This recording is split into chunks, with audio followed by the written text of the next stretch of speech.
ஆதி Srinivasan madam, governor madam,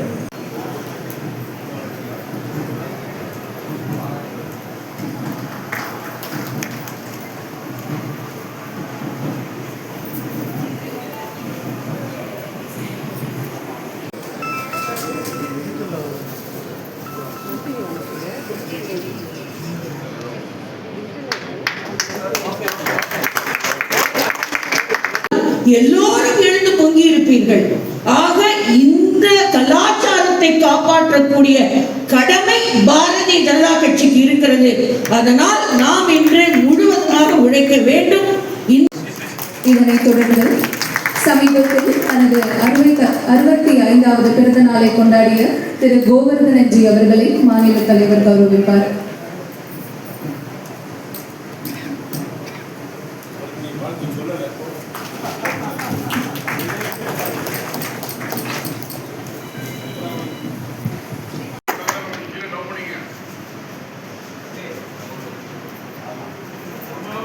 தொடர்ந்து தேசிய மகளிர் அணி தலைவி திருமதி வானதி ஸ்ரீனிவாசன் அவர்களை திரு கோவர்தனன் அவர்கள் கௌரவிப்பார்கள்.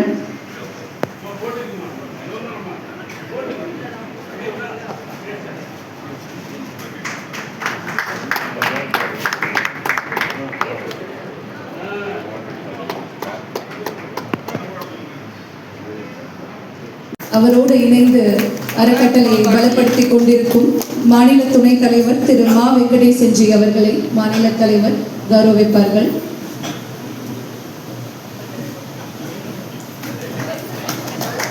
தொடர்ந்து ஆடிட்டர் காளியண்ணன் அவர்களை மாநில தலைவர் கௌரவிக்கிறார்கள்.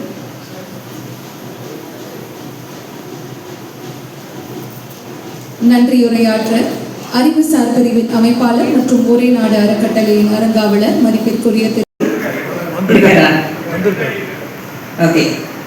அமரன் வந்து கூப்பிடுவார், மேடம் ஒரு 2 பக்கம் இருக்கு, எல்ஜிஎம் கிட்ட ஒரு கட்டுரை வாங்க சொன்னாரு அப்படி.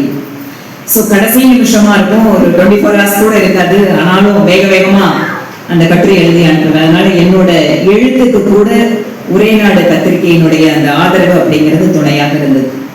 இன்னைக்கு 2.0 அப்படின்னு அது டிஜிட்டல்ல வருது. இன்னைக்கு நம்மளுக்கு எல்லாத்துக்கும் தெரிஞ்சிருக்கும் டிஜிட்டலோட முக்கியத்துவம் அப்படிங்கிறது. ரீல் இல்லை, இது ரியல் அப்படின்னு இந்த காணொலியில 2.0 ஒரே நாடுல காட்டினாங்க. உண்மைதான். ஏன்னா நம்ம எல்லாருமே இன்னைக்கு சமூக ஊடகத்துல தீவிரமா இயங்கிட்டு வந்தா கூட கட்சியினுடைய தொண்டர்களாக நமக்கு ஒரு மிகப்பெரிய கடமை என்னன்னா, சரியான உண்மையான செய்திகளை மக்களுக்கு கொண்டு போய் சேர்க்க வேண்டியது நம்மளோட கடமை. அதுதான் இந்த 2.0க்கு அடிப்படை விஷயமா நான் இங்க பாக்குறேன்.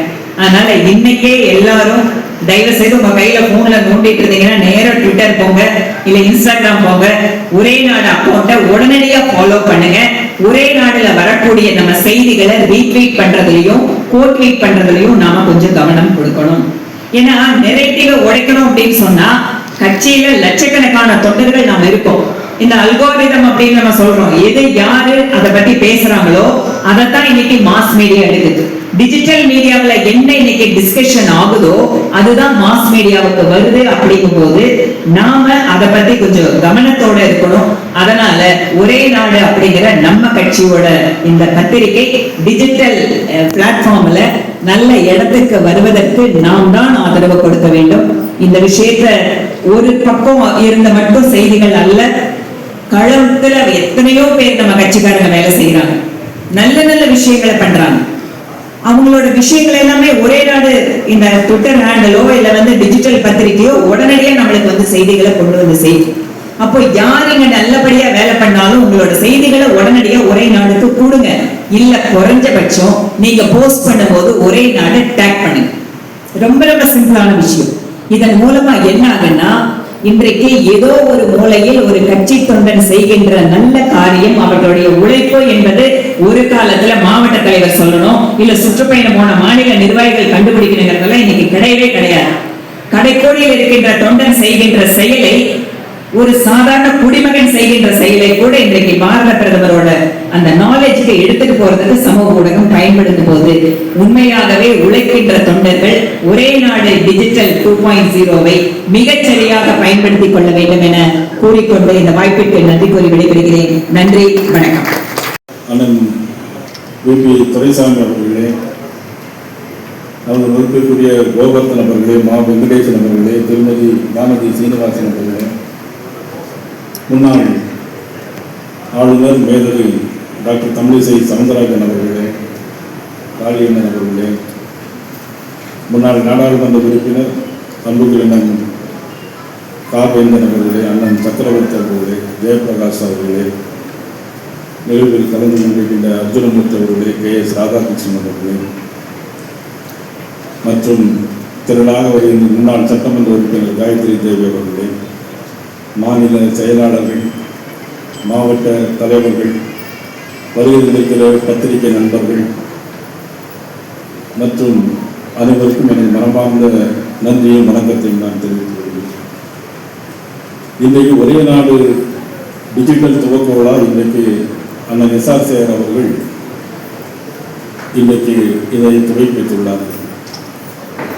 இதற்கு முன்பாக நமது இந்த ஒரே நாடு பத்திரிகை தினமும் வாரமாக நடத்தி கொண்டிருந்த நமது நம்பினாரன் அவர்கள் நடத்தி கொண்டிருந்தார்கள். இப்பொழுது டிஜிட்டல் துவக்க விழாவாக நமது SR சேகர் அவர்கள் ஆரம்பித்திருக்கிறார். அண்ணன் SR சேகர் அவர்களை பார்த்தால் அவருடைய ஃபோனில் டெய்லி வாட்ஸ்அப்பில் பார்ப்பார், ஏதாவது ஒரு கவிதை எழுதிட்டே இருப்பார். அதை நம்ம படிக்க வேண்டிய கட்டாயம் வேணா அனுப்பிடுவார்.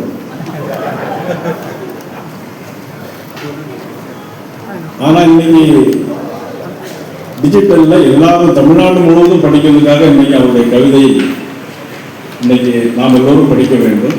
ஆனால் அந்த கவிதை இப்பொழுது உள்ள சூழ்நிலையில் வயதானவர்கள் மட்டும் படிக்க வேண்டிய கவிதையாக இருக்கக்கூடாது, ஜென்சிகளும் படிக்க வேண்டிய கவிதையாக இருக்க வேண்டும். அப்போதான் எல்லாம் ஈஸியாக எல்லாரும் போய் சேரும். அதனால் உங்களுடைய ஏற்கனவே அண்ணன் பிபி அவர்கள் பேசும்போது சொன்னாங்க, அண்ணனா நான் அண்ணனா கேட்டாங்க, நீங்கள் தம்பி தான் உண்மையிலே. ஆனால் கவிதைகள் வந்து பல விதம் இருக்குது, புது கவிதைகள் இருக்குது, பழைய கவிதைகள் எல்லாம் இருக்கிறது. எனக்கு ஒரு ஞாபகம், காலேஜில் படிக்கும் போது ஞாபகம், செத்த மாட்டு தோலினால் ஆடை செய்யலாமே, செத்த ஆட்டு தோலினால் செத்த மாட்டு தோலினால் செருப்பு செய்யலாமே, செத்த ஆட்டு தோலினால் ஆடை நெய்யலாமே, செத்த மனிதன் தோலினால் என்ன செய்ய முடியும்? இன்னைக்கு அப்படிப்பட்ட மனிதர்கள் வாழ்கின்ற நாடாக இன்னைக்கு ஆட்சி செய்யக்கூடிய சூழலை அமைந்திருக்கிறது. இதனால் என்ன செய்ய முடியும் இந்த நாட்டிற்கு? காரணம், சட்டமன்றத்திலே போய் அப்பாவை எங்கே தேடுறாங்க. வீட்டில் போய் அம்மாட்ட கேட்டால் தானே அப்பா யாருன்னு சொல்லுவாங்க. ஆனால் சட்டமன்றத்தில் போய் அப்பாவை தேடினா யாரும் கிடைக்கும். இப்படிப்பட்டவர்களுடைய ஆட்சி தான் இன்னைக்கு நடந்து கொண்டிருக்கு. அந்த மாதிரி சூழ்நிலை இன்னைக்கு பாரத பிரதமர் செய்த சாதனைகளை 1 மணி நேரம் 1.5 மணி நேரம் அல்ல, உலக அளவில் இன்னைக்கு சொல்லிக்கொண்டே போவாங்க. அதையெல்லாம் மக்களுக்கு ரீச் ஆக வேண்டும். ரீச் ஆனால் கூட நமது தமிழகத்தை பொறுத்தவரை மாநில கட்சிகளுடைய ஆதிக்கம் அதிகம் இருக்கிறதுனால அது இன்னைக்கு நம்முடைய சென்றடைந்தாலும் வாக்கு வங்கியாக மாற வேண்டும் என்று சொன்னால் ஒவ்வொரு காலகட்டத்திலும் ஒவ்வொரு சூழ்நிலை. கடந்த கால ஆட்சிக்கு மாற்றம் வர வேண்டும் நினைத்துக் கொண்டிருக்கும் போது இடையில இன்னொரு சூழ்நிலை வந்தது. ஆக இந்த சூழ்நிலை மாறி வரும்பொழுது நிச்சயமாக வருகிற இனி ஆள வேண்டிய கட்சியாக தமிழகத்தில் பாரதிய ஜனதா கட்சி மட்டும் ஒன்றுதான் எனக்கு ஒரு மிகப்பெரிய நம்பிக்கை இருக்கு. அந்த நம்பிக்கையின் அடையாளம் தான் தஞ்சாவூரில் நடந்த ஆர்ப்பாட்டம், காவிரி பிரச்சனைக்காக நடந்த ஆர்ப்பாட்டம். அன்றைக்கு கருத்து உருவானம் தலைமையில் கிட்டத்தட்ட 5000 பேருக்கு மேலாக நடந்தது. அப்புறம் தேசிய கொடி பேரணி 2 தினங்களுக்கு முன்பாக நடந்தது. மிகவும் பிரமாண்டமான மொழியில் சென்னையில் நடந்தது. சில பேர்கள் பாரதிய கட்சியை சேர்ந்தவர்கள் சோர்ந்து போய்விட்டார்கள் என்று சொல்லிக் கொண்டிருக்கிறார். இன்னைக்கு பாரதிய ஜனதா கட்சி வந்து மிகப்பெரிய தலைவர்கள் எல்லாம் பிரிந்து போய், கல்யாண் சிங் போன்ற மிகப்பெரிய தலைவர்கள் இன்னைக்கு திரும்பி வந்து பாரதிய ஜனதா கட்சியில சேர்ந்ததுதான் வரலாறு தமிழகத்திற்கு திரும்புமா என்பது தெரியாது.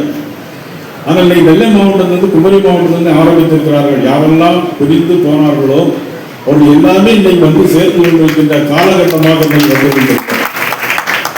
அதை நிச்சயமாக எனக்கு ஒரு மிகப்பெரிய நம்பிக்கை இருக்கு. இந்த மேடைக்கு ஐநார் நாகேந்திரன் இருக்கலாம், எதிரி இருக்கிற நாளைக்கு வரலாம். எது எப்படி இருந்தாலும் பாரதிய ஜனதா கட்சி என்பது இது ஒரு அசைக்க முடியாத ஒரு எட்டு கோட்டை சித்தாந்தத்தின் அடிப்படையில் உள்ள கட்சி. இந்த கட்சியை யாராலும் தொட்டு கூட பார்க்க முடியாது என்பதுதான் என்னுடைய அசைக்க முடியாத நம்பிக்கை. அந்த நம்பிக்கை இன்றல்ல என்றும் தொடர்ந்து அந்த வகையில் இந்த தேசத்தில் சில பேர் சொல்கிறார்கள் வந்தே மாதம் முதலில் பாட வேண்டுமா, தமிழ் தாய் வாழ்க்கை முதலில் பாட வேண்டுமா அப்படின்னு சொன்னால் பல்வேறு பிரச்சனைகள் அது. எவரொருவன் தாய் மீது பற்று வைத்திருக்கிறானோ அவன் தான் தாய்நாட்டின் மீது பற்று வைத்திருக்க முடியும். எவரொருவன் தாய் மீது பற்று வைத்திருக்கிறானோ அவன் தான் தாய் மொழி மீது பற்று வைத்திருக்க முடியும். ஆக என்னையும் தாயையும் தமிழையும் தமிழ் தேசியத்தை நாம் பிரித்து பார்க்க முடியாது. ஆக தமிழும் தேசியமும் நிச்சயமாக பாரதிய ஜனதா கட்சி என்றைக்குமே அது விட்டு பிரித்து காட்டாது என்பதை நாம் இந்த நேரத்தில் தெரிவித்துக் கொண்டு இன்னைக்கு ஆரம்பித்திருக்கிற இந்த டிஜிட்டல் ஒரே நாடு நமது பாரத பிரதமருடைய அனைத்து திட்டங்களையும் எல்லா குக்கிராமங்களிலும் சென்று சேர்ந்த அளவிற்கு முயற்சிகள் நாம் அனைவரும் முதல்ல ஒரே நாடு பாதி பேர் சந்தா கொடுப்பாங்க, சந்தா கொடுக்க மாட்டாங்க. ஆனா இனிமேல் அனைவரும் பாரதிய ஜனதா கட்சிக்கு ஒவ்வொரு நிர்வாகிகளும் இதை எப்படி நாம் வலுப்படுத்துவதற்கு உதவியாக இருக்கும் என்ற விஷயத்தோடு நாம் இணைந்து இந்த டிஜிட்டல் ஒரே நாடு என்கிற ஒரு டிஜிட்டலை நாம் வலுப்படுத்துவதற்கு நாம் அனைவரும் ஒன்றிணைந்து இதற்காக பாடுபட வேண்டும். நமது நாடு, நமது மொழி, நமது தேசியம், நமது பிரதமர், நமது கட்சி என்ற உணர்வோடு நாம் என்றைக்குமே நிரந்தரமான ஒரு முடிவோடு இருக்க வேண்டும் என்று இந்த நேரத்தில் கேட்டு உங்கள் அனைவருக்கும் மீண்டும் ஒரு முறை 80வது சுதந்திர தின நல்வாழ்த்துக்களை தெரிவித்து மீண்டும் சந்திக்கிறேன். நன்றி, வணக்கம்.